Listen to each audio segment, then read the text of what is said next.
我讲 S4C 係只電視台響當港嘅主隻片圖，因為佢所有嘅節目都係外包嘅。其中當主要來年攝影過嗰隻電視台，包含 ITV Channel 4，當然最大量嘅係來自 BBC。BBC 特禮拜提供 S4C 超過10點鐘嘅節目。Bernard Hopkins in Las Vegas, stanno nei diavoli, Mari. Ti just teina ymlwyddoed.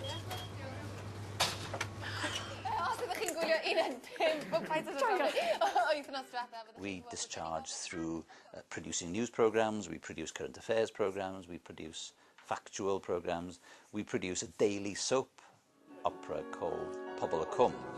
所講嘅唔少會係講 BBC 依法提供俾 S4C 嘅節目內容，並唔是要用到 S4C 設計經費，係要 BBC 嘅經費來源也是民眾所交嘅電視節集會當中來寄出。對雙方經過4分之幾設計合作嘅關係之後，2008年開始，兩邊嘅關係會變得很難密切。其中最大嘅轉變之一係 BBC 投入到 S4C 節目嘅製作經費。會從年代新台幣日3000萬變呢，變做係日5000萬以上。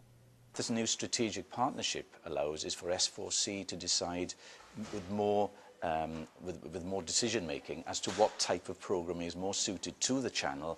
係講要消息談面前兩團訪問時會發現，雙方當度好嘅經講到 Pobl y Cwm 列咗連續劇，主要演員係佢創下咧威尼斯電視史上當到驕傲嘅紀錄。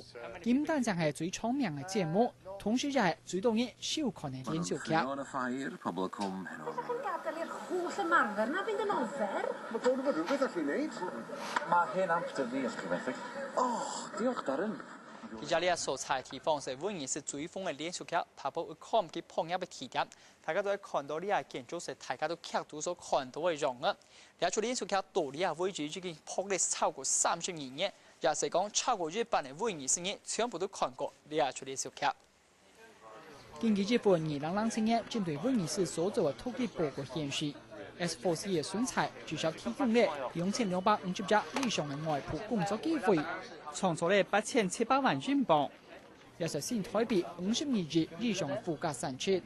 從按經濟貢獻，做事已經冉冉地超過 S4C 嘅節目或者設計製作所做的太多嘅規模。